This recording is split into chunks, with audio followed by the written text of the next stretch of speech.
बिस्मिल्लाहिर्रहमानिर्रहीम। अस्सलाम वालेकुम नाज़रीन। नारियल का पानी हमारे लिए क्यों ज़रूरी है? क्योंकि नारियल का पानी प्यास बुझाता है, हाजमे के मसाइल से छुटकारा पाया जा सकता है, जिस्म में इजाफी पानी से छुटकारा फराहम करता है, वजन को कम करता है, हड्डियों की मजबूती में इजाफा करता है।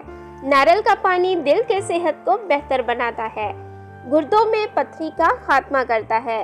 नारियल का पानी जिस्मानी अफ़आल में बेहतरी लाता है, खून की गर्दिश को बेहतर बनाता है, एंटीऑक्सीडेंट से भरपूर होता है, तेजाबियत से छुटकारा दिलाता है, जिल्द की सेहत में बेहतरी लाता है, ज़ियाबतीस के मरीजों के लिए मुफीद है।